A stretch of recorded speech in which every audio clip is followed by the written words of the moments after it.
Assalamualaikum warahmatullahi wabarakatuh.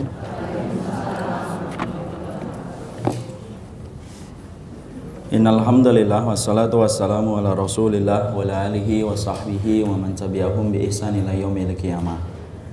Bapak dan Ibu yang semoga Allah rahmati, ikhwan dan akhwat yang semoga Allah berkahi. Alhamdulillah kita senantiasa bersyukur kepada Allah atas segala kenikmatan dan kebaikan yang Allah titipkan dan Allah torehkan dalam kehidupan kita. Sehingga dalam kesempatan hari ini Allah memberikan salah satu kebaikan dalam kehidupan hamba yang beriman, yaitu adalah ketika kita disibukkan di dalam ketaatan, berkumpul pada majelis ilmu, dan tidaklah itu kecuali merupakan indikator kebaikan Allah dalam kehidupan kita.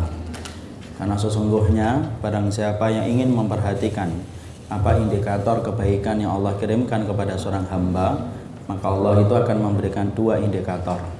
Indikator yang pertama, barang siapa yang diinginkan oleh Allah di dalam kebaikan, maka Allah itu akan fahamkan tentang perkara akhiratnya dan perkara agamanya.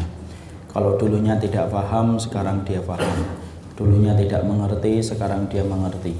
Dulunya tidak memahami, sekarang dia memahami. Maka husnudzonlah kepada Allah yang banyak. Sesungguhnya Allah itu menginginkan kebaikan dalam hidupnya sampai dia difahamkan tentang urusan akhiratnya yang menjadi tempat tinggalnya selama-lamanya. Makanya Rasulullah menyampaikan di dalam hadis riwayat Muslim, man yuridillahu bihi khairan yufaqihu fiddin. Barang siapa yang diinginkan oleh Allah di dalam kebaikan, maka Allah akan fahamkan dia tentang agama. Jadi kalau Bapak dan Ibu dulunya tidak pernah betah dan tidak pernah menikmati masa ketika duduk di majelis ilmu, kemudian hari ini menikmati masa ketika kita duduk di majelis ilmu, berarti tidak ada yang memberikan kenikmatan itu kecuali adalah Allah, dan Allah sedang menginginkan kebaikan. Kita tinggal menyikapi bagaimana keikhlasan kita ketika telah diberikan oleh Allah kemudahan untuk itu.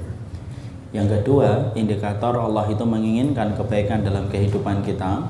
Siapapun orang yang diinginkan oleh Allah di dalam kebaikan, maka Allah akan sibukkan hari dan waktunya di dalam ketaatan dan kebaikan.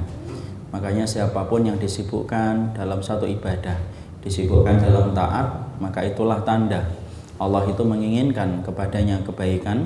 Allah sibukkan dari detik menitnya, dari menit jamnya menuju kepada ketaatan, karena supaya dia lembaran hidupnya ketika ditimbang penuh dengan perkara yang bermanfaat. Inilah yang menjadikan kita bersyukur. Kalau ada di antara kita dari tadi pagi bangun, kemudian kita pindah dari satu ibadah sampai kita berkumpul pada ibadah siang ini, ketika berkumpul pada majelis ilmu, wallahi tidak ada yang mampu menyibukkan kita dalam kebaikan kecuali adalah Allah. Dan siapapun yang mendapatkan itu, bersyukurlah. Yang membolak-balikkan hati kita untuk itu adalah Allah, dan itu Allah memberikan kepada kita supaya Allah memberikan kebaikan dalam kehidupan kita. Dua perkara itu yang apabila kita dapatkan, maka itu menjadi sumber kebaikan dalam kehidupan kita. Kepadanya kita memuji dan kepadanya kita bersyukur. Kita akan lanjutkan kajian kita, yaitu kajian ketika kita menyampaikan dan menjabarkan tentang apa yang ditulis oleh Imam Al-Qurtubi, yaitu adalah tentang materi masalah At-Tadhkirah li ahwalil mauta wa umuril akhirah, yaitu adalah kitab yang menjadi bekal dalam urusan akhirat kita dan menjadi bekal dalam urusan kehidupan kita kelak nanti, di mana kita perlu memiliki ilmu dan memiliki pemahaman yang benar supaya apa yang kita pahami dapat menghantarkan kita kepada perjalanan kampung akhirat kita dengan benar. Karena yang kita inginkan bukan hanya bahagia di dunia, tetapi yang menjadi tujuan kita adalah bagaimana kita bahagia dalam urusan akhirat kita. Dan bahagia dalam urusan akhirat kita ditopang dengan ilmu yang kita miliki dan amal dari ilmu yang telah kita dapatkan dari Nabi, dari para sahabat, dari para tabi'in. Karena ilmu yang disarikan dari kehidupan mereka merupakan ilmu yang menghantarkan kita kepada ridha dan cinta Allah Subhanahu wa taala. Sekarang mari kita buka halaman ke-87. Bagi yang membawa buku. Bagi yang tidak membawa buku, semoga mendapatkan hidayah insyaallah.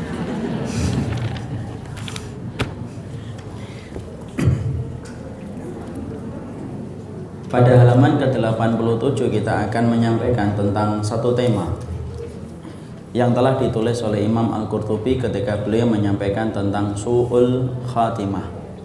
Su' itu artinya adalah keburukan, khatimah itu artinya adalah penutup.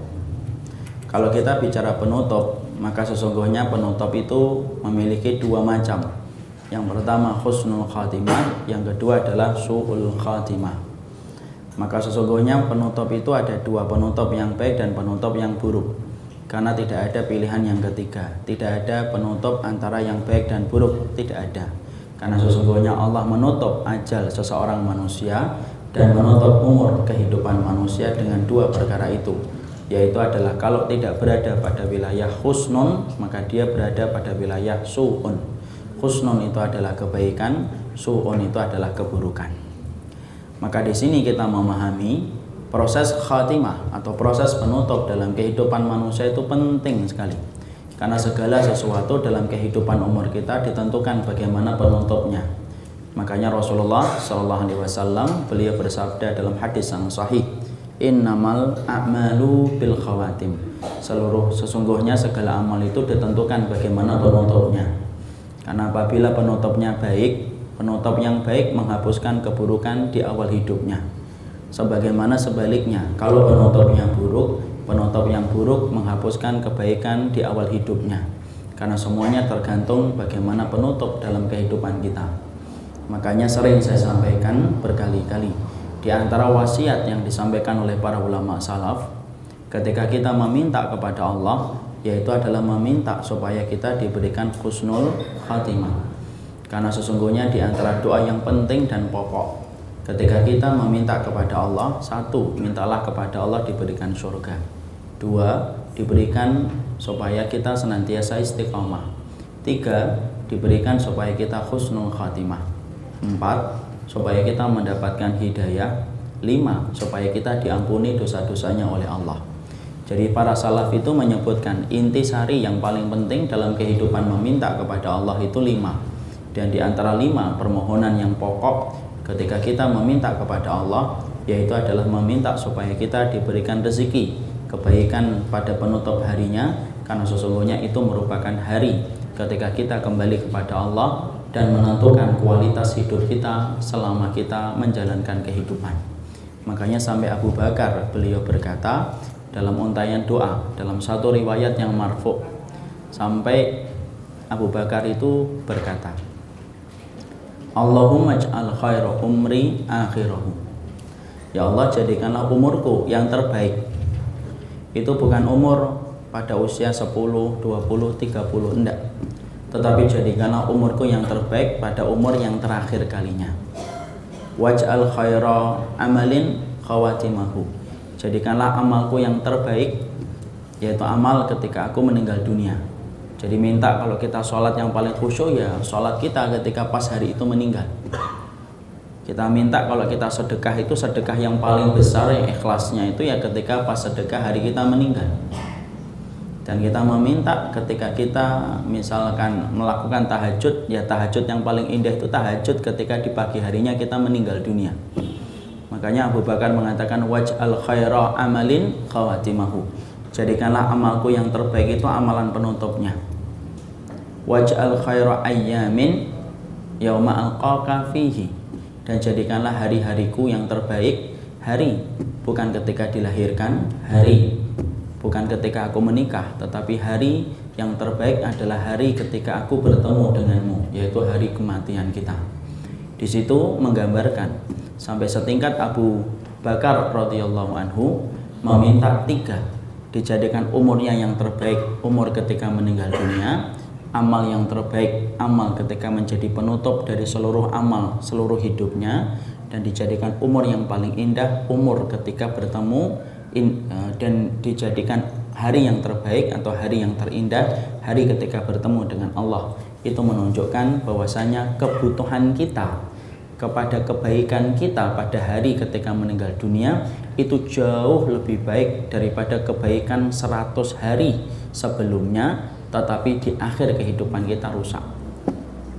Jadi kalau ibu memiliki waktu dalam kehidupan ini, bapak memiliki ajal dalam kehidupan ini, ada 4.500 hari yang Allah berikan.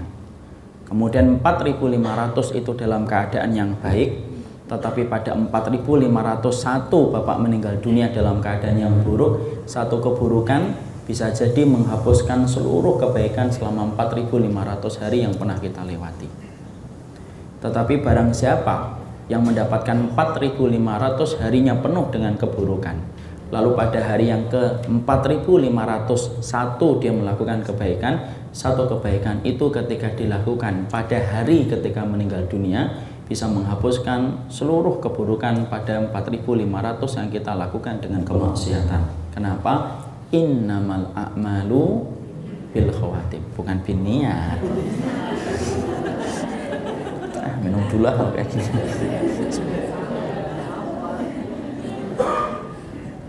Apalnya bin niat.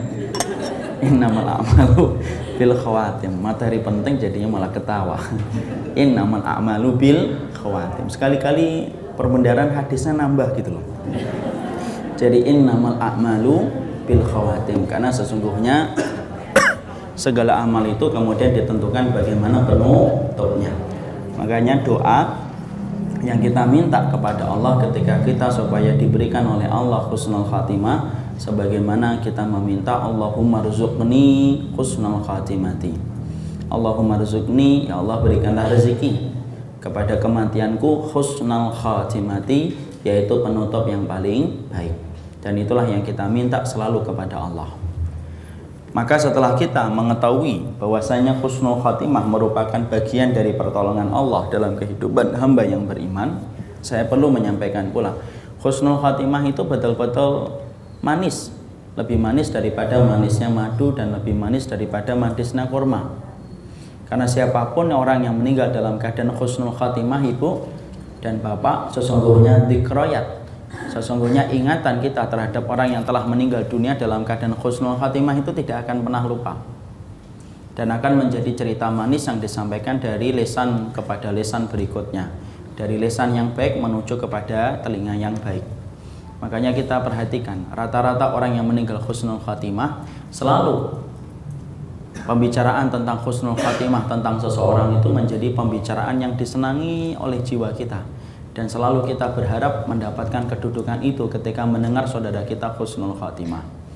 Contohnya di bulan Ramadan, kita mendapati di daerah Tebet ada yang meninggal pada waktu sholat isya atau sholat tarawih dalam keadaan sujud dan tidak lekas bangun dari sujudnya. Cerita itu berulang-ulang kita dengarkan, tetapi tetap enak untuk didengarkan dan nikmat untuk dikaji. Kenapa? Husnul khatimah itu lebih manis daripada madu dan lebih manis daripada kurma. Karena sesungguhnya Nabi saja sampai mendefinisikan orang yang husnul khatimah, maka dia itu mendapatkan asalnya kehidupan. Asalnya itu apa? Madunya kehidupan itu ya husnul khatimah itu. Makanya orang-orang yang mereka meninggal ke dalam husnul khatimah merupakan berita gembira yang tidak mampu didustakan oleh siapapun. Berulang-ulang saya sampaikan, ibu benci sama siapapun, tetapi orang yang kita benci ternyata meninggal dalam keadaan husnul khatimah, berarti kita yang salah, orang yang kita benci telah dibenarkan oleh Allah dalam kehidupan akhirnya. Kenapa? Rasul bersabda, kamu tidak boleh percaya sama orang, seneng sama orang, sampai melampaui batas, sampai kamu melihat bagaimana dia ditutup ajalnya dalam hidup. Dan kamu tidak boleh benci sama orang, sampai belum pernah lihat, belum pernah ketemu, sudah bencinya luar biasa. Kamu tidak boleh benci sama seseorang berlebihan, sampai kamu melihat kaifa yuhtamu lahu ajaluhu, sampai kamu melihat bagaimana dia ditutup ajalnya dalam hidup. Kenapa? Semuanya akan dibenarkan dan semuanya akan didustakan dalam proses kematian seseorang ketika dia meregang nyawa dan menutup mata berpindah ke alam barzakh. Disitulah Masya Allah penting banget, mintalah yang paling banyak. Di waktu yang mustajab itu apa? Mintalah sama Allah hari yang terbaik, hari yang terindah, hari bertemu dengan Allah, amal yang terbaik, amal ketika meninggal dunia, dan sesungguhnya meminta bagaimana umur yang terbaik, umur ketika menutup mata berpindah ke alam barzakh. Itulah yang disebut dengan husnul khatimah. Sekarang kita pelajari dari apa yang disampaikan oleh Imam Qurtubi, yaitu adalah adanya su'ul khatimah. Maka su'ul khatimah itu merupakan bagian dari sisi kematian. Jadi kematian itu punya dua sisi baik dan sisi buruk. maka sisi buruknya itu disebut dengan su'ul khatimah. Dan kita tidak pernah tahu kematian siapapun, karena sesungguhnya bagian dari kematian itu bagian dari takdir yang telah ditetapkan oleh Allah dalam kehidupan kita. Makanya kemudian kematian su'ul khatimah itu merupakan musibah besar sebelum azab yang pedih dalam kehidupan di akhirat. Yang kita harus pahami, apakah orang yang su'ul khatimah itu pasti kekal di dalam neraka? Jawabannya tidak. Jawabannya tidak. Selama kemudian dia tidak melakukan kesyirikan sampai dia meninggal dunia, maka sesungguhnya mereka tidak akan kekal. Ada yang su'ul khatimah kekal, ada yang su'ul khatimah tidak kekal, berdasarkan imannya bersih dan tidaknya. Kalau imannya bersih, tidak melakukan kesyirikan, tetapi dia candu kepada dosa sampai dimatikan dalam dosa itu, maka Allah menghinakannya dengan su'ul khatimah, tetapi Allah tidak mengabadikan ia di dalam neraka. Karena sesungguhnya siapapun manusia yang beriman, walaupun dosanya setinggi langit, sebesar gunung, tetapi selama dia tidak berbuat syirik kepada Allah dan tidak berbuat kemunafikan secara i'tiqadi, sesungguhnya dia tidak kekal di dalam neraka. Dimasukkan di dalam neraka lama, saking lamanya hampir mirip dengan orang yang kekal di dalam neraka. Tetapi ada saatnya mereka akan dikeluarkan kembali dari neraka itu selama ada biji iman yang tidak tercampur dengan kesyirikan. Makanya itu merupakan bagian dari akidah Ahlussunnah wal Jamaah. Itu beda dengan akidahnya orang Khawarij. Orang Khawarij mengatakan setiap pelaku dosa besar maka dia kekal pelakunya di dalam neraka, dan Allah tidak pernah mengatakan kekal pelaku dosa besar di dalam neraka. Allah hanya mengekalkan pelaku orang-orang yang melakukan kesyirikan selama kesyirikan itu dibawa sampai mati. Maka disitulah kita memahami su'ul khatimah tidak menjamin orang yang su'ul khatimah berada di dalam neraka selama-lamanya. Ada yang kekal di dalam neraka kalau su'ul khatimah yang dilakukan disertai dengan kesyirikan, dan ada su'ul khatimah yang tidak kekal di dalam neraka disebabkan su'ul khatimah ia tidak melakukan kesyirikan sebelumnya. Maka sesungguhnya dalam sebuah riwayat Muslim, nah riwayat ini sering kita ulang-ulang dan sering kita sampaikan. Ada sebuah riwayat yang disampaikan oleh Rasulullah SAW untuk menjadi peringatan besar dalam kehidupan kita, yaitu adalah ketika Rasulullah mengatakan prediksi kehidupan seseorang di akhir hidupnya itu tidak pernah mampu kita prediksi. Makanya jangan pernah kita ikut serta dalam fenomena memvonis orang penduduk surga ataupun penduduk neraka, karena semuanya tergantung bagaimana akhir kehidupan ketika nanti meninggal dunia. Rasulullah mengabarkan tentang sebuah hadis, wa inna rajula la ya'malu bi amali ahlil jannah hatta yakuna bainahu wa bainaha illa dira'un fayasbiqu alaihi alkitab fayamalu bi amali ahlil jannati fayamalu bi amali ahlin nari hatta yadkhuluha fa inna rajula la ya'malu bi amali ahlin nar hatta yakuna bainahu wa bainahu illa dira'un fayasbiqu alaihi alkitab fayamalu bi amali ahlil jannati hatta yadkhuluha. Rasulullah mengabarkan, ada loh di antara kalian orang-orang yang beramal sebagaimana amalan penduduk surga, bertumpuk-tumpuk amalan yang dia telah tunaikan dan amalan yang telah dia kerjakan, sampai antara dia dengan surga tinggal sejengkal saja. Ibarat kata tinggal satu ibadah tok yang sunnah sudah bisa masuk surga. Fayasbiqu alaihil kitab, tapi ternyata catatan takdir mendahului dari apa yang telah digariskan kepadanya. Maka kemudian akhirnya di akhir kehidupannya melakukan amalan penduduk neraka dan mati dalam keadaan melakukan amalan penduduk neraka sampai dia masuk ke dalam neraka. Para ulama mengatakan, amalan apa ini? Amalan-amalan dosa besar, bukan amalan dosa kecil. Sebaliknya, ada loh di antara kalian yang beramal dengan amalan penduduk neraka. Saking banyaknya dan tebalnya antara ia dengan neraka tinggal sejengkal. Artinya tinggal satu maksiat tok sudah cukup sempurna dia dimasukkan oleh Allah ke dalam neraka. Fayasbiqu alaihil kitab, maka kemudian catatan takdir mendahului, fayamalu bi amali ahlil jannati, lalu tiba-tiba dia melakukan amalan penduduk surga sampai kemudian dia dimasukkan oleh Allah ke dalam surga.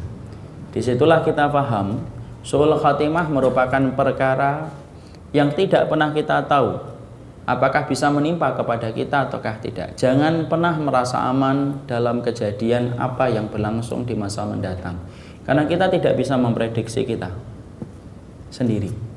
Makanya kenapa kita selalu menyertakan Allah dan meminta pertolongan kepadanya dalam setiap waktunya, dan tidak perlu menyombongkan dengan ilmu dan ibadah yang telah kita lakukan. Tidak ada yang menjamin bahwasanya kehidupan kita hari ini yang bertabur dengan iman, bertabur dengan takwa, bertabur dengan kitab, dan bertabur dengan nasihat Allah dan Rasulnya, itu akan menjadi jaminan iman ketika kita meninggal dunia. Karena apa? Nabi sudah memprediksi akan ada banyak orang yang mereka diprediksikan masuk surga, tapi justru gagal dia masuk surga disebabkan di akhir kehidupannya melakukan amalan penduduk neraka. Inilah yang menjadikan akhirnya kita memahami sesuatu yang selalu kita khawatirkan kalau kita hari ini beribadah adalah kita terkena sebuah sindrom yang bernama maghrur. Sindrom yang bernama maghrur itu apa? Sindrom yang bernama terpedaya dan terlenakan. Maghrur itu terlena.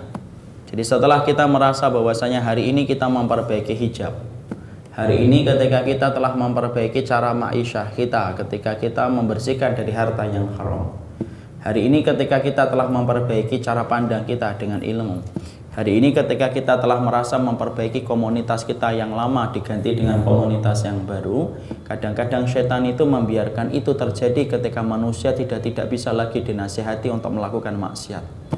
Tapi setan akan memasuki kita dari pintu yang bernama maghrur. Maghrur itu apa? Terlenakan dan terlalaikan. Ketika dia merasa ujub dengan ibadahnya, ketika dia merasa bangga dengan apa yang telah dia lakukan, maka disitulah Allah kemudian, maka disitulah setan terkadang akan melalaikan dia dan sampai akhirnya menyimpangkan jalannya dan menceraikan jalannya dari jalan Allah yang lurus di akhir kehidupan. Makanya hari ini ketika kita belajar dari hadis ini, yang kita pahami dari hadis ini, tolong tidak perlu bagi kita untuk kemudian ketika hari ini kita sudah mengikuti berbagai macam hal yang baik, tidak perlu membanggakan secara berlebihan apa yang kita telah temui dan apa yang telah kita lakukan. Karena wallahi hari esok, hari lusa, ataupun 1 tahun di masa mendatang, kita tidak pernah tahu bagaimana nasib yang akan menimpa kepada kita, karena semuanya bergantung kepada bolak-baliknya hati kita, dan itu semuanya tergantung kepada kehendak takdir Allah.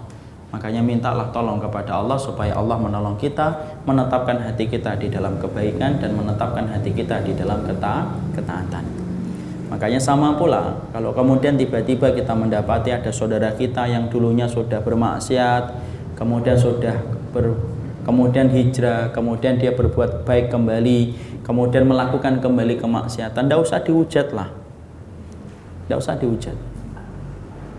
Jadi kalau kita hari ini mendapati ada saudara kita yang kemudian mereka yang dulunya dia sudah meninggalkan perbuatan maksiat dan hari ini kembali dia melakukan perbuatan kemaksiatan kembali, fahami itulah fitrah kehidupan. Iman bertambah, iman turun. Dan tidak perlu kita menghujat siapapun ibu dan bapak yang sering menghujat manusia atas dosa, maka Allah akan menimpakan ujian dosa itu kepadanya sampai Allah ingin melihat apakah dia berhasil melewatinya, sebagaimana orang yang dia hujat itu kalah dengan dosa itu ataukah tidak. Karena apa? Karena sesungguhnya yang dibutuhkan oleh seseorang itu ketika mereka terjatuh dalam kesalahan yang sama, karena menjaga hijrah itu memang susah. Mendapatkan momentum hijrah gampang, mendapatkan momentum hidayah ringan. Tapi menjaga hidayah itu yang sulit dan menjaga hijrah itu yang berat. Tetapi disitulah kalau kita mendapati ada saudara kita dalam perjalanan pulangnya dia kepada Allah, tiba-tiba dia melakukan kembali dan mengulang kembali kesalahan yang sama, wallahi yang dibutuhkan olehnya itu bukan hujatan kita dan kita merasa lebih baik darinya, tapi yang dibutuhkan adalah doa kalau kita tulus telah mencintainya karena Allah. Karena apa? Karena sesungguhnya apakah kita tidak patut untuk merenungkan bagaimana sifat ghafurnya Allah yang tidak bertepi? Karena sifat ampunan Allah itu tidak bertepi. Mari kita dengarkan sebuah hadis dalam riwayat Muslim. Dalam riwayat Muslim diterangkan ada seorang hamba melakukan dosa, kemudian setelah melakukan dosa dia bertobat kepada Allah. Kemudian Allah berkata, hambaku ini bertobat kepada diriku karena dia tahu bahwasanya aku adalah zat yang mampu menghapuskan dosa. Aku ampuni dosanya. Lalu kemudian hamba itu melakukan dosa kembali. Dia betul-betul berusaha untuk menahan diri untuk tidak melakukan dosa kembali. Apalah daya, tarikan nafsunya lebih besar, akhirnya melakukan dosa itu kembali. Setelah melakukan dosa itu kembali dia menyesal, dia bertobat kembali. Allah berkata yang kedua, aku ampuni karena dia telah meyakini bahwasanya aku adalah zat yang mengampuni dosa. Hamba itu setelah kemudian diterima taubatnya, ternyata tarikan nafsunya datang kembali dan melakukan dosa kembali. Maka kemudian dia setelah melakukan dosa kembali, dia bertaubat kembali kepada Allah. Kemudian Allah berfirman, sesungguhnya dia selama dia bertaubat, maka selama itu pula aku akan mengampuninya. Imam Nawawi berkata ketika beliau menjelaskan tentang hadis ini, kalaupun ada seorang hamba yang dia melakukan 100 kesalahan, lalu datang dengan taubat 101, maka Allah akan terima yang ke 101 dan Allah akan lupakan 100 dosa yang diulang secara berulang-ulang. Selama dia tidak mempermainkan taubat dan betul-betul jatuhnya itu karena tekanan yang luar biasa dari nafsu dan tekanan-tekanan dorongan setan. Maka disitulah kita kemudian memahami kalau ada orang di antara saudara kita dalam perjalanan takdirnya menuju kepada Allah, kemudian kita melihat, kemudian terperosok kepada kesalahan setelah dia bertaubat, itu jauh lebih baik daripada dia terperosok itu sebelum dia meninggal dunia.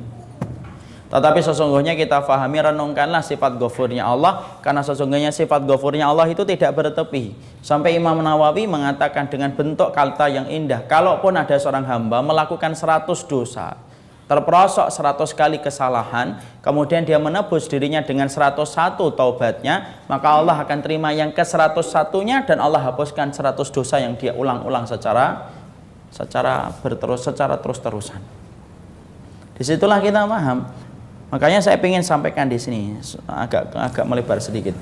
Kalau kita menyikapi saudara kita kemudian melakukan hal yang semacam itu ketika dia sudah bertobat kemudian melakukan kembali kesalahan, wallahi hari ini kita tidak diperintahkan untuk menjadi penuntut umum bagi kehidupan saudara kita.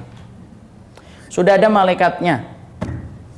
Yang dibutuhkan oleh seorang mukmin itu bukan menikmati ketika saudaranya terperosok di dalam dosa, tapi tugasnya seorang mukmin itu justru bagaimana menyelamatkan saudaranya itu dari terperosoknya dia ketika didorong oleh setan. Dengan apa? Dengan doa dan harapan yang kita titipkan kepada Allah supaya Allah mengangkatnya kembali dari dosa yang telah memenjarakan kembali setelah dia bertobat kepada Allah.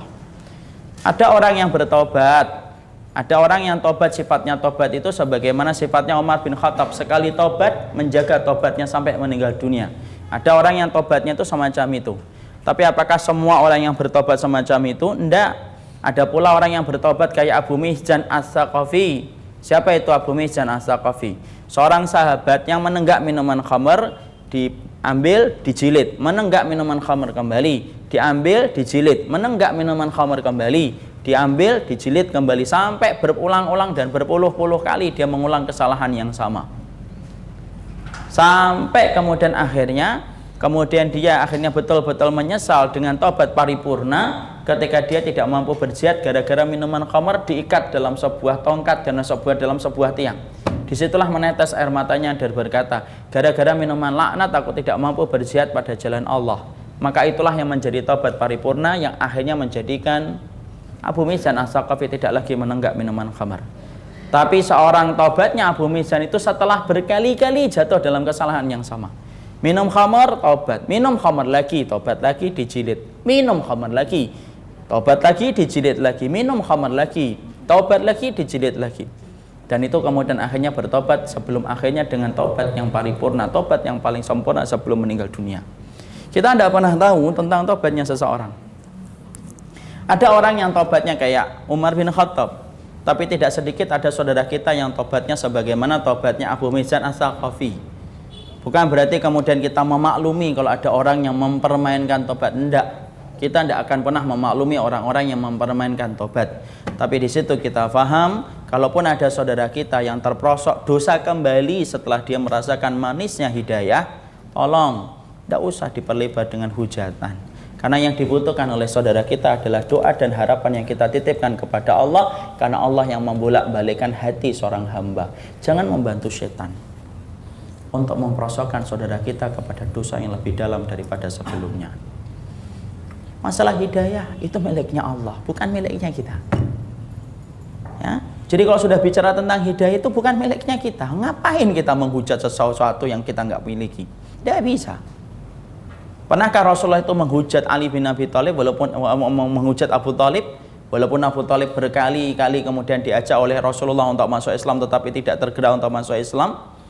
Tapi apakah kemudian Rasulullah menghujat Abu Thalib di akhir kehidupannya sampai Abu Thalib itu tetap memilih kesyirikan daripada keimanan yang ditawarkan oleh Nabi? Tidak. Karena sesungguhnya kita apabila melanjutkan kebiasaan yang semacam itu, sesungguhnya kita khawatir Allah akan menguji kita dengan dosa itu, sebagaimana dosa itu menguji saudara kita ketika saudara kita gagal, dan Allah akan menguji kita dengan dosa itu supaya kita merasakan beratnya dosa itu ketika pernah menguji saudara kita. Makanya kata Rasulullah, jangan cela orang dari dosanya. Yang dicela dosanya, orangnya tidak butuh dicela. Kalau kita tidak ingin diuji dengan ujian yang sama. Jadi itulah yang menjadikan kita memahami perjalanan hidayah itu yang menjadikan seseorang terkadang kembali melakukan dosa kembali dan dosa kembali. Makanya kemudian ada yang dinamakan dengan su'ul khatimah. Su'ul khatimah itu adalah berujung tragis di akhir kehidupannya.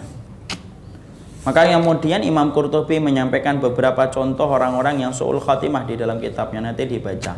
Salah satu di antara yang disampaikan oleh Imam Al-Qurtubi adalah orang yang senantiasa sholat, mengumandangkan adzan, sampai dia jatuh cinta kepada seorang wanita, yang ternyata wanita itu adalah wanita Nasraniyah.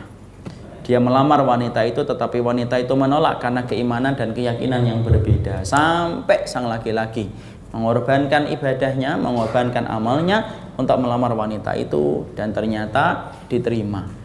Dan yang paling tragis adalah ketika mau mencampuri wanita itu, sang laki-laki memperbaiki atap rumahnya, dan disitulah ditakdirkan dia terpleset, jatuh mati setelah dia murtad, menghapuskan seluruh amal kehidupannya ketika dia beribadah taat kepada Allah di shaf yang pertama dan tidak pernah ketinggalan untuk mengumandangkan adzan.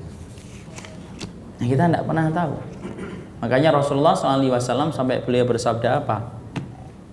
Kamu akan melihat orang yang kamu sangka dia itu adalah penduduk surga, padahal dia adalah penduduk neraka.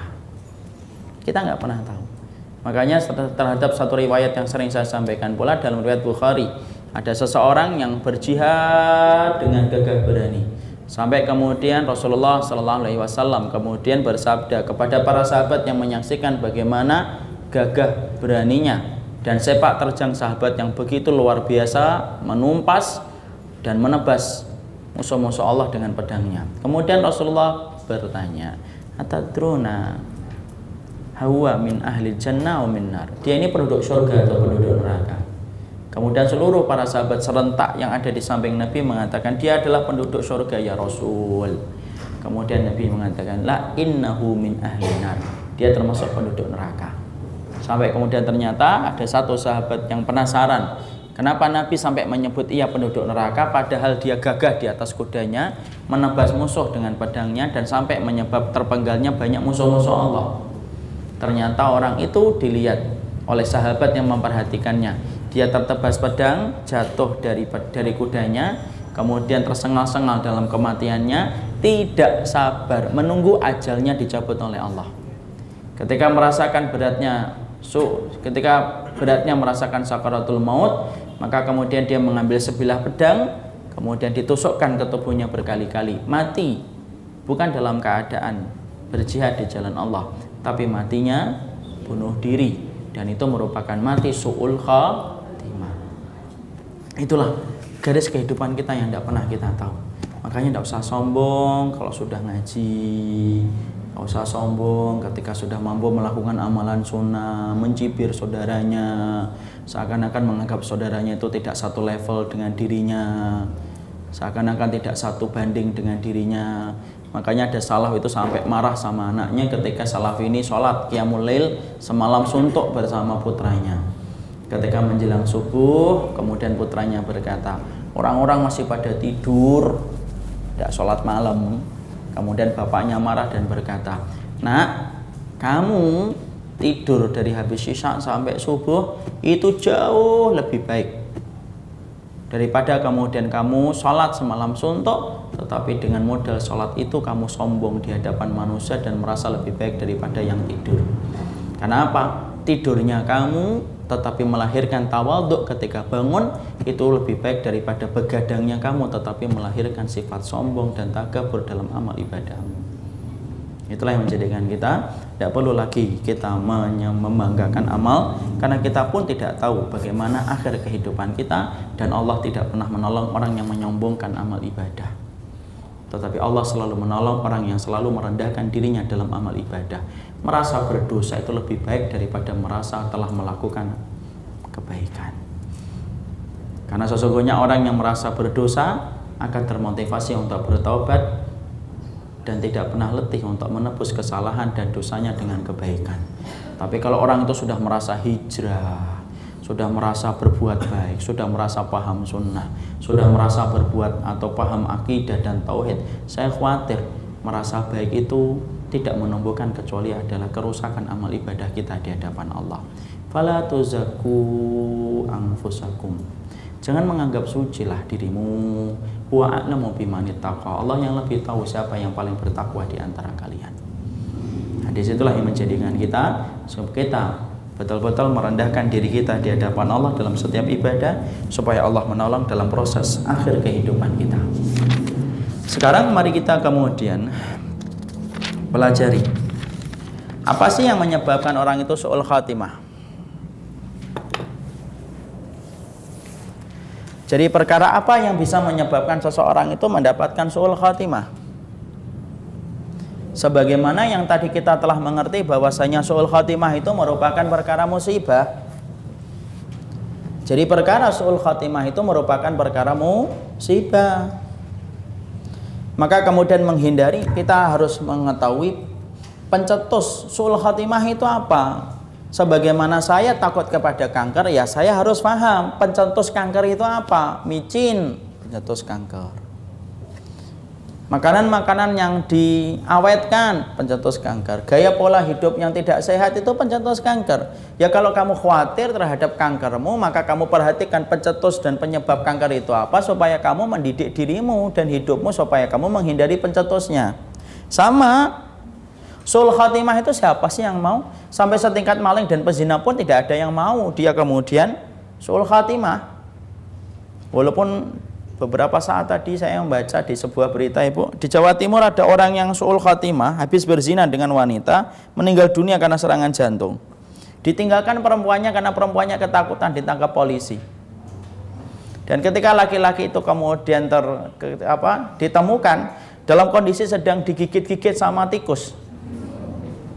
Setelah beberapa hari, ada di Jawa Timur. Sampai seorang pezina pun kalau ditanya mau nggak meninggal dalam keadaan berzina, nggak mau dia. Sampai seorang pencuri pun juga tidak ada yang mau ketika dia memang melakukan pencurian, tetapi tidak ada yang mau untuk kemudian dimatikan ketika sedang mencuri. Kenapa? Semua orang ngerti, tidak ada yang mau dimatikan dan tidak ada yang berkenan untuk ditutup dengan tutup amal, tutup kemaksiatan. Makanya kita harus paham pencetus su'ul khatimah itu apa yang disampaikan oleh para ahlul ilmi, supaya kemudian mampu kita mengatur diri kita membenci penyebabnya, karena sesungguhnya membencinya merupakan bagian dari keselamatan kita mengatur akhir kehidupan kita yang baik.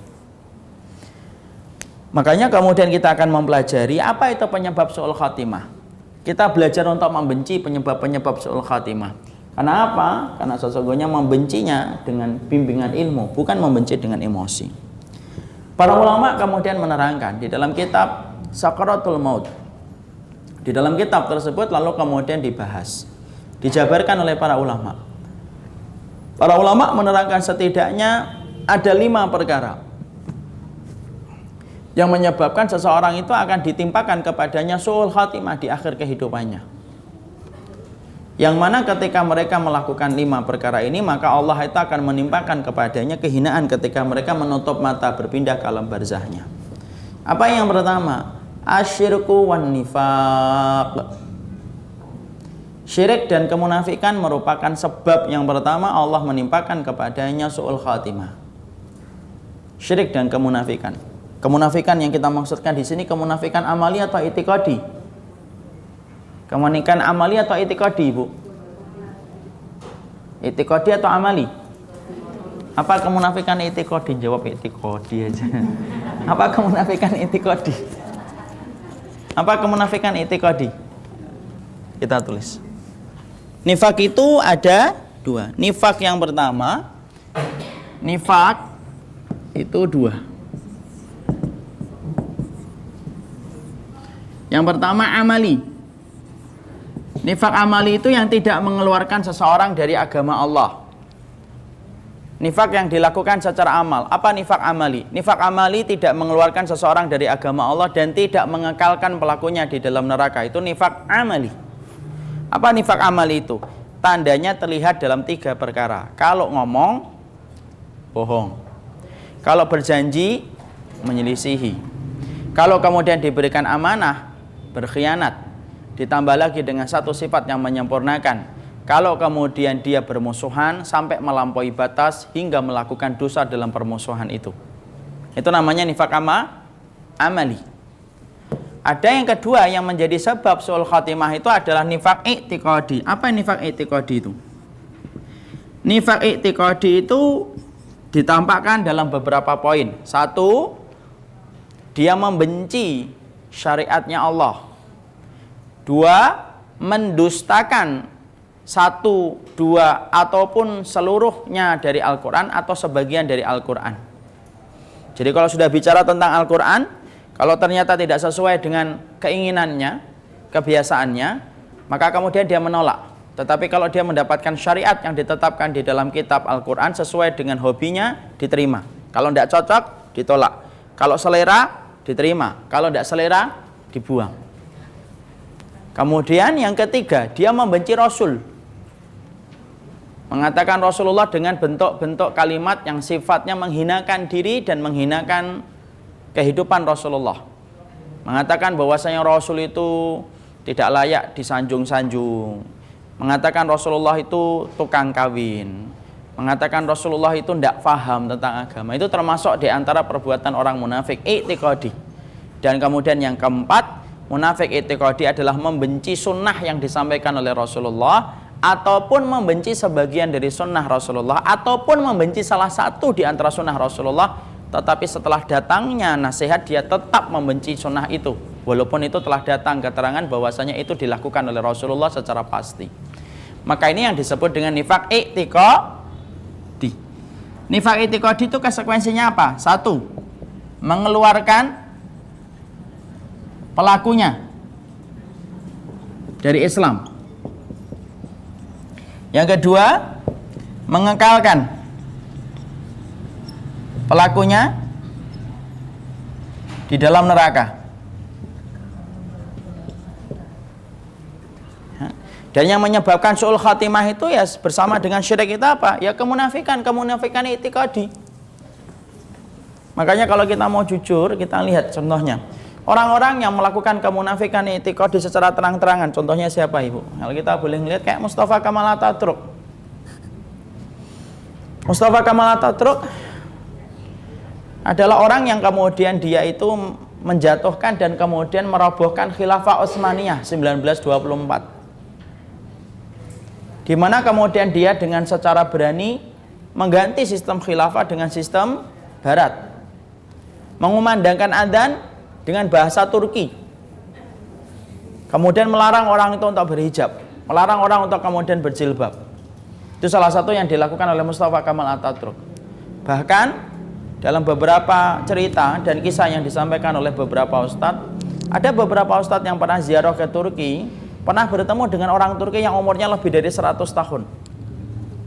Dan dulunya dia itu termasuk tentaranya khilafah Utsmaniyah. Kita paham ya, dulunya kaum muslimin itu berada di satu komando khilafah Abdul Hamid yang kedua, itu merupakan khilafah yang terakhir kalinya. Semua kaum muslimin saat itu tunduk di satu komando. Makanya kemudian dulu tidak ada Indonesia, Malaysia, tidak ada, semuanya satu komando, yaitu adalah khilafah Utsmaniyah. Kemudian dijatuhkan itu, maka kemudian ada salah satu di antara tentara yang pernah menjadi tentara khilafah Utsmaniyah itu. Lalu kemudian dia melihat bagaimana khilafah itu kemudian dihancurkan oleh Mustafa Kamal Atatürk. Dan dia termasuk orang yang pernah melihat ada orang yang berani adzan dengan bahasa Al-Quran, bahasa Arab, kemudian diseret oleh pasukannya Mustafa Kamal Atatürk, kemudian dipenggal di luar Masjid Hagia Sophia. Jadi dia menyaksikan itu dan kemudian menyampaikan. Dia yang termasuk menjadi saksi mata melihat itu. Makanya sampai beberapa tahun Turki tidak pernah memandangkan adzan kecuali dengan bahasa Turki. Dan tidak ada satupun wanitanya yang berhijab setelah jatuhnya Khilafah Utsmaniyah. Makanya kalau kita lihat hari ini Turki kemudian berbenah disebabkan karena barokah dakwah yang dilakukan oleh para aktivis dakwah. Alhamdulillah kita bersyukur hari ini. Karena itu jauh dibandingkan beberapa puluh tahun yang lalu ketika tidak ada sama sekali aroma Islam di negeri itu. Padahal negeri itu penting atau tidak penting? Penting, jantungnya dunia itu di Turki. Dan itu menjadi salah satu saksi bisu jatuhnya khilafah yang terakhir. Siapa yang menjatuhkan? Mustafa Kamal Atatürk. Maka kemudian kematiannya su'ul khatimah, sampai tidak bisa ada tanah yang menampung dirinya ketika meninggal dunia. Dan kemudian teriak-teriak ketika kemudian meninggal dunia. Wallahu a'lam bishawab. Tapi itulah merupakan salah satu di antara perkara yang disebutkan oleh para ahlul ilmi yang menyebabkan orang itu su'ul khatimah, yaitu adalah ketika mereka bersinggungan dengan perkara kesyirikan dan bersinggungan dengan kemunafikan. Makanya pernah saya sampaikan kisah nyata di sini, bagaimana beberapa waktu yang lalu ada salah satu jamaah bersama istrinya yang datang, kemudian meminta tolong kepada saya, Ustadz, kakek saya sudah beberapa hari sakaratul maut, tapi kok nggak meninggal ataupun tidak disembuhkan oleh Allah. Berat betul antara hidup dan mati. Saya kemudian bayangkan sakaratul maut sampai beberapa hari itu beratnya semacam apa. Ya saya meyakinkan, Bapak tahu nggak sakaratul maut itu definisinya apa? Tahu, Ustaz. Dia menyebutkan satu persatu tanda-tanda sakaratul maut dan itu benar. Matanya sudah ngelihat ke atas, tidak bisa diajak komunikasi sampai berhari-hari itu. Saya bayangkan nazak dan sakaratul maut itu ibu ataupun bapak setengah jam aja berat, apalagi sampai berhari-hari itu kayak apa? Kemudian saya diminta tolong untuk kemudian mendatangi semuanya, kemudian melihat supaya kemudian dibantu mungkin dalam proses talqin dan yang lainnya. Pada Allah saya tidak bisa karena ada udzur syar'i yang tidak bisa saya tinggalkan. Saya cuma minta tolong kepada salah satu ustadz. Saya telepon, saya minta tolong ustadz datangi. Saya kok khawatir, jangan-jangan beliau ini punya barang-barang kesyirikan. Dan beliau yang saya mintain tolong adalah orang yang terbiasa dan punya pengalaman untuk meruqyah. Datang beliau sampai kemudian akhirnya ditalqin dan yang lainnya sampai meninggal dunia beberapa hari kemudian. Setelah beberapa waktu saya ketemu lagi dengan sang ustadz dan kemudian saya cerita-cerita sama beliau. Kenapa kemarin ustadz sampai begitu lama sakaratul mautnya? Barang-barangnya itu banyak barang-barang syirik ustadz. Dia punya kamar khusus, kamar itu naruh barang-barang keramat. Di kamar itu tidak boleh setiap orang masuk di kamar itu secara bebas, harus nunggu izinnya dari dia. Jadi sang kakek ini betul-betul dihormati di keluarga besar. Di antara tingkat penghormatan keluarga besarnya kepada sang kakek itu apa? Ada satu kamar yang tidak boleh diganggu gugat. Dan ternyata ketika dibuka, saya memaksa supaya dibuka kamar itu, saya lihat semua barang-barang yang diselamatkan. Kita kumpulkan, kita hancurkan, baru kemudian agak mendingan ketika sakaratul maut, ketika dia akhirnya meninggal dunia, walaupun tidak ada satupun kalimat Allah yang terucap di lisannya. Syirik itu penyebab su'ul khatimah. Makanya Rasulullah SAW pernah melihat seseorang yang kemudian memakai gelang kesyirikan. Seorang sahabat ketika belum paham ilmunya, kemudian beliau bersabda, inzaha fa in mutta ala dzalika ma aflahta abada. Tolong ya lepaskan itu. Kalau enggak, kamu tidak akan pernah beruntung selama-lamanya di dunia dan di akhirat. Jadi syirik itu menyebabkan apa? Su'ul khatimah. Susah dia mati. Makanya perhatikan orang-orang yang jelas-jelas memakai barang-barang kesyirikan sampai dia meninggal dunia, disusahkan dia meninggal dunia. Orang yang pakai ilmu tertentu yang sampai menjadikan dia menghambakan dirinya kepada setan dan kepada jin, maka ketika di akhir kehidupannya pasti dalam keadaan kesulitan.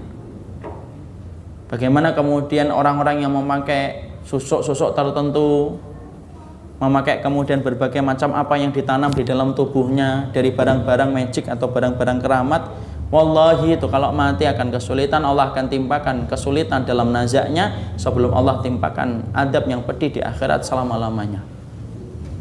Orang yang kemudian datang ke dukun-dukun kemudian meminta supaya proyeknya, warungnya kemudian akan lari, sama persis itu. Dan kita khawatir ya hari ini, Masya Allah ya, hari ini orang itu begitu mudahnya untuk datang ke dukun, melakukan interaksi dan muamalah dalam masalah perdukunan supaya menjadikan warungnya, menjadikan tokonya kemudian menjadi laris. Ada yang ditaruh di depan pintu tokonya, ada yang ditaruh di toko atau kemudian di lacinya. Apa yang didapatkan dari perdukunan tidak sebanding dengan apa yang dikorbankan dalam kehidupan di akhirat. Tidak pernah sebanding. Apakah kemudian sihir dan perdukunan itu bisa mengenai dalam masalah perbisnisan? Iya.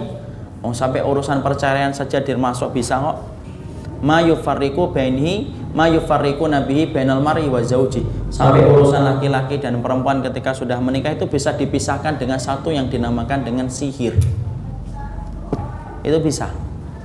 Makanya wallahi yang pertama yang menyebabkan su'ul khatimah dalam kehidupan manusia, ahlul ilmi mengatakan asyirku wan nifaq, syirik dan kemunafikan. Dan kemunafikan yang dimaksudkan di situ kemunafikan secara i'tiqadi. Ya. Jadi orang-orang munafik i'tiqadi yang kemarin-kemarin membantah Al-Maidah, Al-Baqarah, kalau pingin mati tidak pingin husnul khatimah, tobat. Ya, sudah kalah belum masih tobat juga ya. Maka kemudian itu akan menjadi peringatan berat dalam kehidupan akhirat kelak. Yang kedua, yang menyebabkan orang itu kemudian diberikan oleh Allah su'ul khatimah, yaitu adalah menjadi walinya Allah ketika di tengah keramaian, tetapi menjadi walinya syaitan ketika di tengah kesepian. Itu merupakan salah satu sebab su'ul khatimahnya seseorang. Mansur bin Ammar itu menyampaikan sebuah kisah nyata yang terjadi pada zaman salafus salih. Ya, ada orang yang kemudian dua orang yang bersahabat. Ini dalam qisas, ya, dalam sebuah kitab nyata kisah-kisah yang terjadi pada zaman salafus salih. Ada dua orang yang bersahabat, Bapak dan Ibu, kemudian mereka itu mendapati salah satunya pelaku dosa minum khamar. Lalu kemudian akhirnya pelaku dosa yang minum khamar ini bertaubat. Dia bertaubat. Maka temannya ini kemudian tidak menjumpai saudaranya yang tadi bertaubat kecuali kebaikan. Dia melihat orang itu melakukan sholat, melakukan berbagai macam ibadah. Maka sahabat itu kemudian mengatakan, la narahu illa khairan. Kami tidak melihatnya kecuali dalam kebaikan setelah dia bertaubat. Sampai kemudian Allah memutarkan waktu, sampai kemudian datanglah ketetapan takdir bahwasanya sahabat yang tadi tobat itu ditimpa sakit.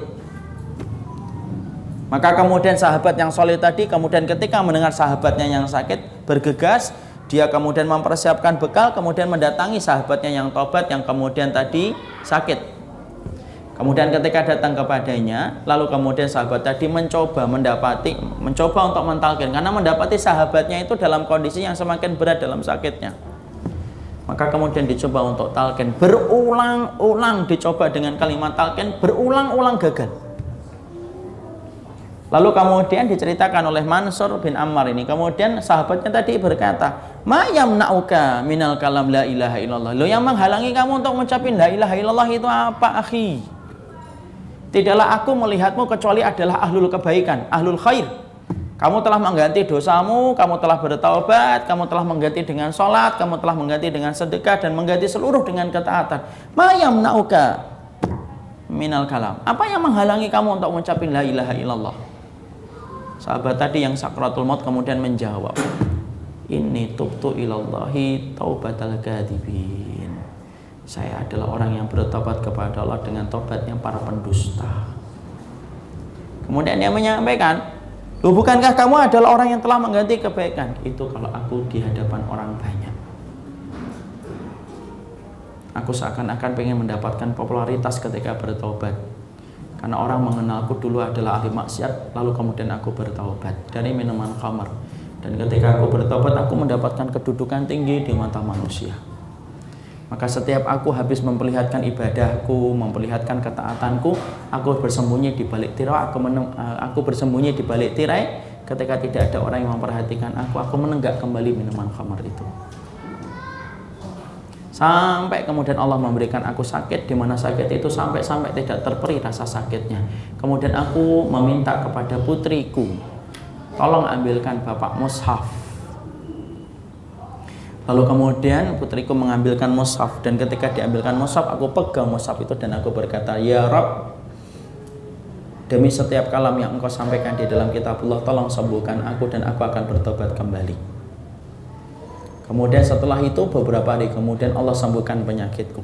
Setelah aku disembuhkan oleh Allah, kembali aku menjadi orang yang solih di hadapan orang, tapi menjadi orang yang pendusta dan berdosa ketika dibalik mata manusia, menenggak minuman khamar di balik tirai. Kembali sakit yang kedua kalinya. Dan kembali sakit yang kedua kalinya, kembali saya berkata, ya Allah, aku minta mushaf kepada putriku, aku pegang kembali mushaf, aku letakkan di atas kepalaku dan aku berkata, ya Allah, sembuhkanlah ya Allah, demi Rabb yang menguasai alam semesta, yang mengutapkan setiap kalam dalam setiap kalam Allah di dalam Al-Quran. Disembuhkan oleh Allah. Beberapa hari kemudian setelah itu kemudian aku kembali mengulang lagi menjadi walinya Allah di tengah keramaian, tetapi menjadi walinya setan ketika di tengah kesepian. Ketika tidak banyak orang tahu, kembali aku minuman khamar, aku tutupi dengan tirai-tirai yang tidak dilihat oleh mata manusia.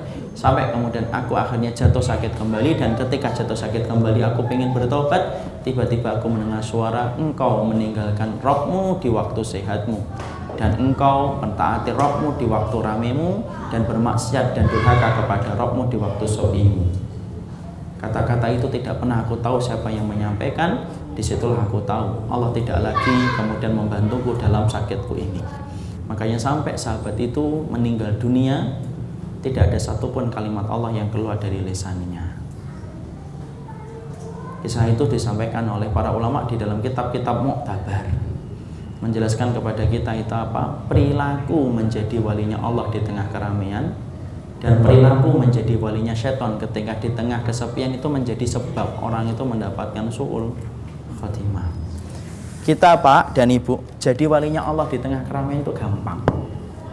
Kenapa? Nah, setiap orang lihat toh. Teman ngaji ngelihat, sahabat ngaji ngelihat. Jadi solih ketika di tengah keramaian itu gampang. Tapi menjadi solih ketika tidak ada orang yang memperhatikan susah. Meninggalkan dosa ketika banyak orang itu mudah. Kenapa? Karena sesungguhnya kita perkiwuh dan sungkan dari orang lain. Tapi meninggalkan dosa ketika tengah sepi itu yang susah. Tapi tahukah kita, orang yang terbiasa membiasakan dirinya bermuka dua, bermuka topeng soli dan bermuka topeng pendosa, ketika dibalik kesepiannya, wallahi, kalaupun dia selamat dari pandangan manusia, dia tidak akan selamat dari pengawasan Allah. Kadang-kadang mungkin ya, ini contoh saja, saya tidak tahu ada yang atau tidak. Berapa banyak yang kadang-kadang kita ketika lagi naik bersama teman kita, murotal, kita perdengarkan sepanjang perjalanan. Ketika teman itu turun, kita ganti murotal itu dengan suara-suara yang lainnya. Ketika kemudian ada orang yang datang bersama mobil kita dengarkan kajian dari awal sampai menikmati macet dengan kajian itu. Komentar yang baik-baik tentang kajian yang tadi didengarkan di mobil. Turun, kita ganti dengan suara-suara yang tidak tahu, yang kita tahu bagaimana hukumnya. Siapa yang kemudian bisa kita lupa? Orang yang terbiasa menyembunyikan dosanya ketika tidak ada orang yang memperhatikan. Para ulama sudah memberikan kehati-hatian. Hati-hati, perilaku berubahnya kita menjadi walinya setan ketika di tengah kesepian menjadi penyebab su'ul khotimahnya kita pada waktu meninggal dunia. Itu yang kedua. Yang ketiga, para ulama kemudian menyampaikan yang menyebabkan orang itu su'ul khatimah. Yang ketiga itu apa? Bid'ah mukafirah. Bid'ah mukafirah. Bid'ah yang menyebabkan seseorang bisa terperosok di dalam kekufuran, itu namanya bid'ah mukafirah. Ya. Bid'ah itu salah satunya, makanya ada namanya bid'ah ghairu mukafirah, ada bid'ah mukafirah. Bid'ah mukafirah. Saya sampaikan dulu ya. Jangan gampang-gampang untuk mengatakan orang itu bid'ah kalau kita tidak ngerti bagaimana penjelasan dan penjabaran ahlul ilmi terlebih dahulu. Sekali lagi, walaupun ini saya sudah berulang-ulang saya sampaikan ke jamaah, hindari vonis pinggir jalan ketika kita telah menjadi thalibul ilmi. Kalau menjadi thalibul ilmi, Sibukkanlah dengan perkara yang sesuai dengan kadar kemampuan kita. Jangan menyibukkan sesuatu yang kita tidak memiliki kadar untuk kemudian berkata tentang itu. Karena banyak orang yang dikit-dikit ngomong bid'ah, dikit-dikit ngomong bid'ah. Ingat, ada dua. Ada orang yang anti bid'ah, ada orang yang gampang membid'ahkan. Dua-duanya itu bukan pilihan bagi orang Ahlus Sunnah. Orang yang anti bid'ah, gimana anti bid'ah? Wong bid'ah itu ada kok. Disampaikan oleh Nabi bahwasanya di antara perkara yang menyebabkan rusaknya agama ini itu adalah perkara bid'ah. Bid'ah itu ada. Man ahdatsa fi amrina hadza ma laysa minhu fa waradun. Barang siapa yang menambah-nambahkan urusan yang bukan datang dari urusan kami, dia tertolak. Ada atau tidak ada? Ada. Bahkan di antara yang disampaikan Nabi bahwasanya di antara orang yang tidak ketemu dengan Rasulullah SAW kelak pada waktu hari kiamat, yaitu adalah orang yang menambah-nambah sunnah dari apa yang tidak disampaikan oleh Rasulullah. Hadisnya sahih. Tetapi kemudian orang yang kemudian menafikan adanya bid'ah itu berarti dia tidak berada di atas jalan kebenaran. Ataupun yang kedua, ada orang yang dikit-dikit membid'ahkan, dikit-dikit mengatakan syubhat, dikit-dikit bid'ah, dikit-dikit mengatakan syubhat.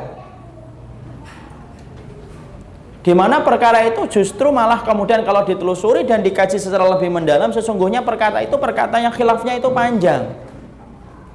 Maka mengeluarkan seseorang dari sunnah sampai gampang menyematkan dan memberikan label bid'ah itu bukan sesuatu yang gampang. Itu sulit dan itu berat di hadapan Allah. Makanya sampai Imam Ahmad mengatakan ikhrajun nasi anis sunnati syadidun. Makanya Imam Ahmad sampai kemudian beliau mengatakan ikhrajun nas, kamu ngeluarin orang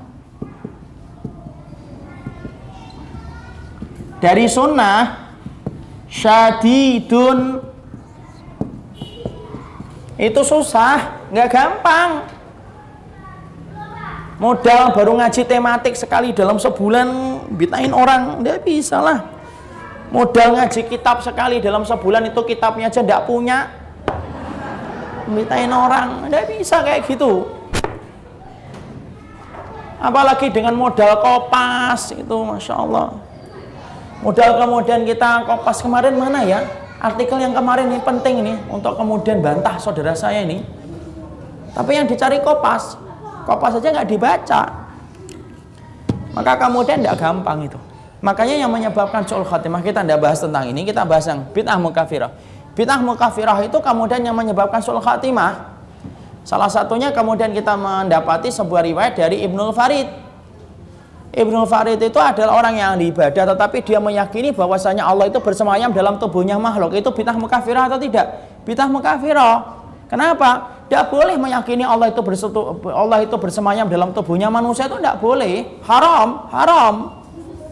Kalau kita meyakini Allah bersemayam dalam tubuhnya makhluk, berarti Allah itu bisa salah, Allah bisa sakit, Allah bisa sedih, Allah bisa seneng.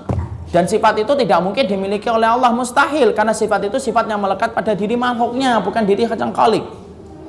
Bahaya nggak tidak pemikiran bid'ah semacam itu? Bahaya. Maka bid'ah mukafirah, maka kemudian menyebabkan su'ul khatimah. Ustadz, gimana ya kita tahu itu bid'ah mukafirah atau enggak? Ya kita harus ngaji persoalan-persoalan usul di dalam kehidupan iman. Tapi yang jelas bahwasanya bid'ah yang berat itu kemudian menyebabkan orang itu mendapatkan su'ul khatimah. Kayak kemudian tadi Ibnul Farid mengatakan bahwasanya dia meyakini bahwasanya manusia itu apabila naik derajatnya maka Allah turun dan ketemu di satu posisi ketika Allah bersemayam dalam tubuhnya makhluk. Masyarakat kita sering menyebutnya ajaran apa? Wihdatul wujud. Kalau orang Jawa menyebutnya kamanunggaling Gusti. Orang-orang yang memiliki yang semacam itu bahaya. Itu bid'ah mukafirah. Dan itu yang menyebabkan seseorang mendapatkan su'ul khatimah. Itu yang ketiga. Yang keempat, para ulama lalu kemudian menyampaikan yang keempat yang mendapatkan ini adalah apa? Ya ta'ati atau muta'ati bidunub. Yaitu adalah kemudian sudah candu dengan dosa, mengulang-ulang dosa yang sama sampai kemudian Allah biarkan dia melakukan dosa itu dan sampai Allah campakkan ia pada kematiannya pada dosa yang dia sering lakukan itu. Namanya apa? Kecanduan dosa menyebabkan su'ul khatimah. Makanya para salaf sampai menyampaikan apa? Ada yang kemudian bersenandung dalam syair ketika meninggal dunia bukan kalimat talqin yang dia ucapkan. Yang diucapkan adalah kalimat-kalimat yang dia senandungkan ketika di masa sehatnya. Ya, saya sampaikan lagi. Ibu dan Bapak, manusia kalau berbuat dosa, dijelaskan oleh Ibnu Umar. Ini manusia yang berbuat dosa. Orang kalau manusia ada berbuat dosa baru sekali saja dia melakukan dosa, maka Allah itu nutupin hambanya kalau baru melakukan satu dosa, ditutup dia. Ya, nak, kalau dia baru melakukan dosa sekali, maka ditutup sama Allah. Kenapa? Kalau Allah itu sattar, Allah itu maha menutup bagi hambanya yang melakukan dosa. Itu sifatnya Allah, kata Ibnu Umar.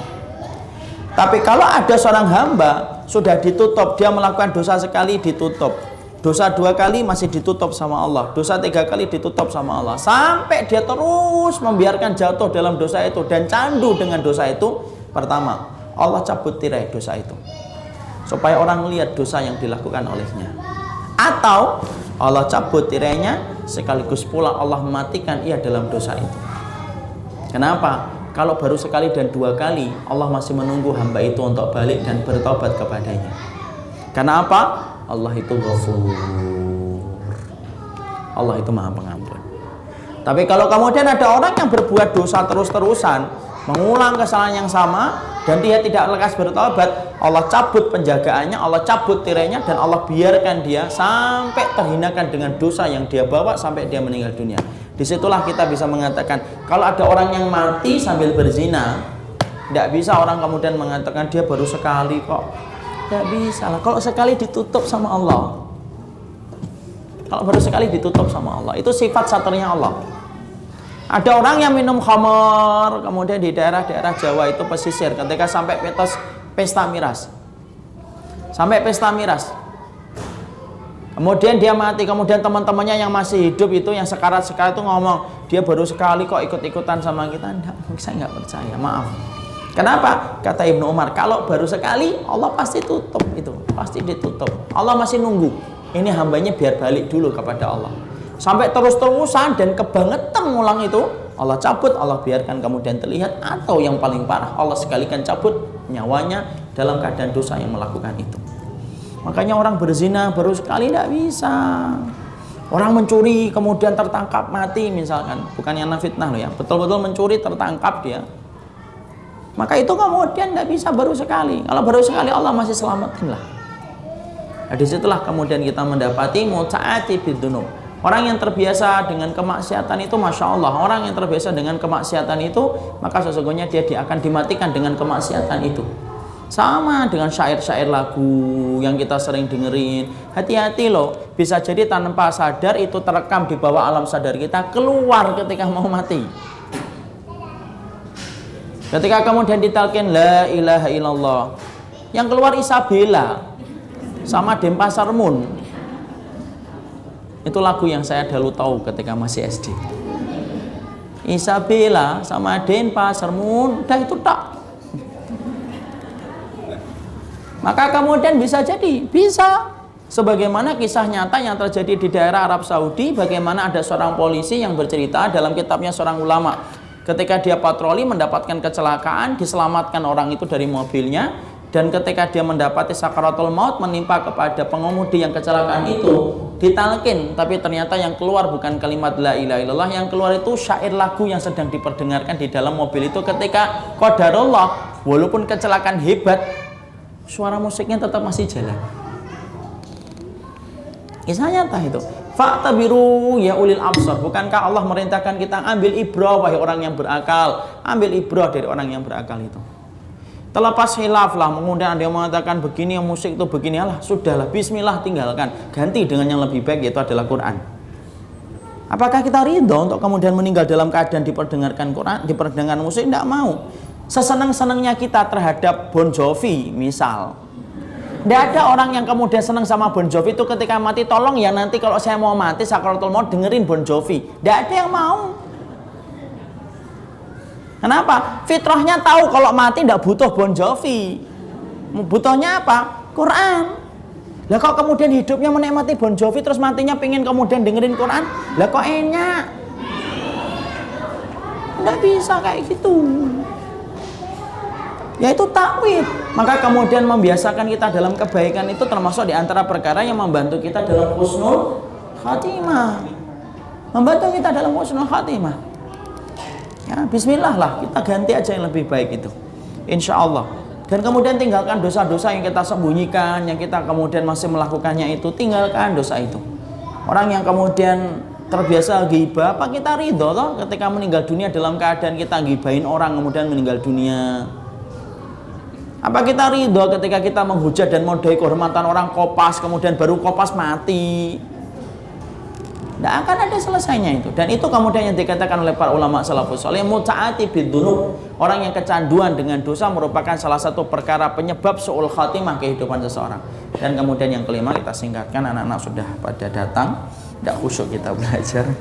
Yang kelima yaitu adalah at-taswib bitaubah, yang menyebabkan orang itu susah dalam sakarat, susah dalam apa, yang menyebabkan su'ul khatimah. At-taswib. At-taswib itu apa? Taswif itu melambat-lambatkan taubat, nunda, besok, nanti aja kalau sudah punya anak satu baru pakai jilbab, nanti aja kalau anaknya sudah 6, nanti aja kalau sudah pensiun, nanti aja kalau sudah dibelikan sepatu sama suami baru saya akan berbakti sama suami. Itu semuanya itu termasuk dari perkara taswif.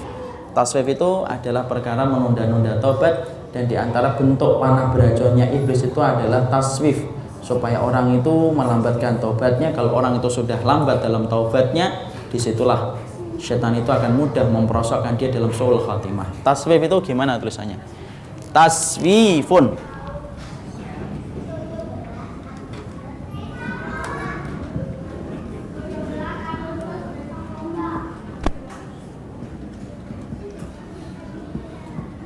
Taswif bitaubah, yaitu melambatkan taubat. Jadi disitulah kita memahami, kita kemudian disampaikan oleh Imam Qurtubi di antara perkara-perkara yang kemudian menjadi renungan kita bahwasanya su'ul khatimah bisa menimpa ke siapapun. Orang yang berdosa bisa su'ul khatimah, orang yang ahli ibadah pun bisa su'ul khatimah. Mintalah pertolongan kepada Allah. Tidak usah maghrur, tidak usah terpedaya dengan apa yang telah kita lampaui dan telah kita capai. Semoga Allah mengembalikan kita kepada kerendahan hati setelah kita berilmu, dan mengembalikan kerendahan hati setelah kita beribadah. Jangan pernah maghrur, terpedaya dan terlalainya kita karena gara-gara terpukau dengan amalan kita menyebabkan su'ul khatimah dalam kehidupan kita. Sesungguhnya penyebab su'ul khatimah ada 5. Secara ringkasnya disampaikan, yang pertama syirik, dan kemudian adalah kemunafikan. Kemudian yang kedua yang menyebabkan orang su'ul khatimah itu apa? Menjadi walinya Allah di tengah keramaian, tetapi menjadi walinya setan di tengah kesepian. Yang ketiga perkara-perkara bid'ah. Yang keempat candu dengan dosa, dan kemudian yang kelima taswif bitaubah, suka melambatkan taubat. Kalau kita membenci kanker, hindari pemicunya, hindari micin, hindari makanan dan minuman yang diawetkan. Kalau kita benci su'ul khatimah, hindarkan penyebab su'ul khatimah, karena tidak ada yang paling manis dalam kehidupan penutup kita kecuali husnul khatimah. Barakallahu fikum.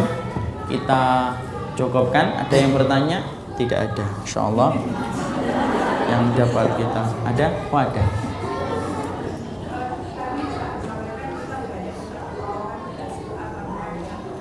Minta apa ibu? Pertolongan apa?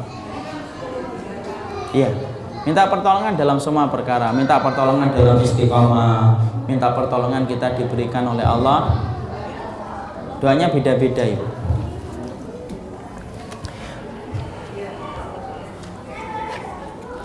Lima perkara.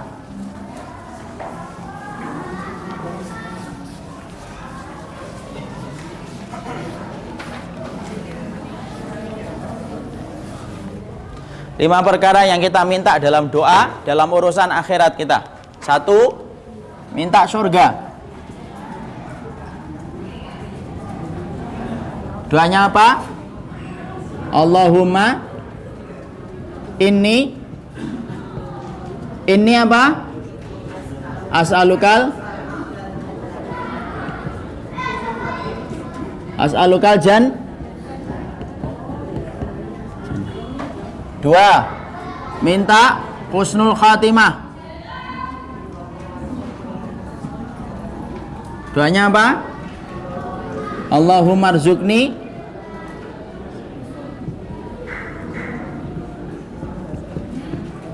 husnal khatimati.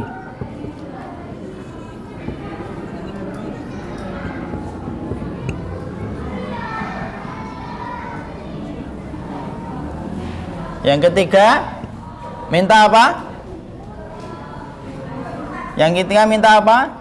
Istiqomah. Doanya apa? Ya mukal.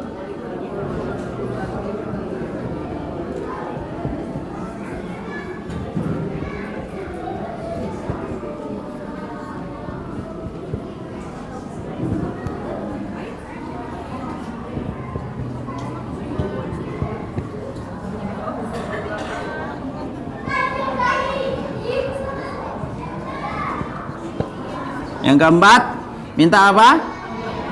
Hidayah. Doanya tahu? Allahumma inni as'alukal huda apa? Wa tuqa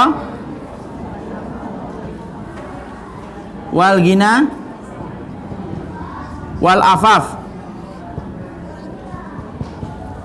Yang kelima, meminta kepada Allah diampuni dosa.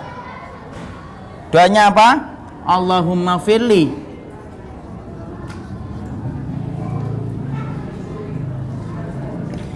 Inilah pertolongan Allah, Ibu.